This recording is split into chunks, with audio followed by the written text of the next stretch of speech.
इस्रायलच्या युद्धाचा भारताला मोठा फटका. फक्त 25 दिवस पुरेल इतकाच देशात तेल साठा. मध्य पूर्वेतील संघर्षादरम्यान होर्मुझ सामुद्रधुनी बंद झाल्यामुळे जागतिक तेल बाजारपेठेत खळबळ उडाली. जगातील सुमारे 20% कच्च्या तेलाची वाहतूक या समुद्री मार्गाने होते. जगातील जवळजवळ 20% कच्चे तेलाची वाहतूक या समुद्र मार्गाने होते. परंतु आता इराणने हा मार्ग बंद केल्याने तेलाच्या किमती गगनाला भिडत आहे. पण भारतासाठी काहीसा दिलासा आहे. सरकारी सूत्रानुसार आपली परिस्थिती अजूनही मजबूत आहे. एका वृत्तसंस्थेच्या वृत्तानुसार आपल्याकडे 25 दिवसाचा कच्च्या तेलाचा साठा उपलब्ध आहे.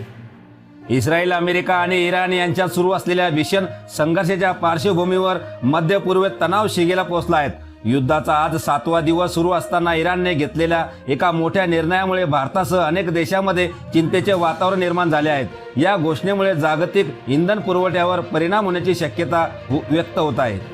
इस्रायल आणि अमेरिकेकडून इराणवर तीव्र हल्ले झाल्यानंतर संघर्ष अधिक तीव्र झाला. या लढाईत इराणचे मोठे नुकसान झाल्याने सांगितले जात असले तरी त्यांनीही प्रत्युत्तरात कार्यवाह्या केल्या आहेत.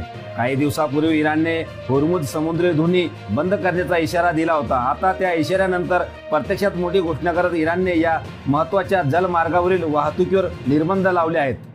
इराणच्या IRGCच्या अधिकाऱ्यांनी स्पष्ट केले की या मार्गाने केवळ चीन येथील जहाजांना प्रवासी परवानगी असेल. पाश्चात्य देश किंवा त्यांच्या सहयोगी राष्ट्रातील कोणतेही जहाज या समुद्री धुनीतून जाण्याचा प्रयत्न केल्यास त्यावर हल्ला करण्यात येईल असा इशारा देण्यात आला आहे. आपल्या परिसरातील ताज्या घडामोडी पाहण्यासाठी, अन्याय अत्याचाराला वाचा फोडण्यासाठी वन डे न्यूजला सबस्क्राईब करा व जास्तीत जास्त शेअर करा.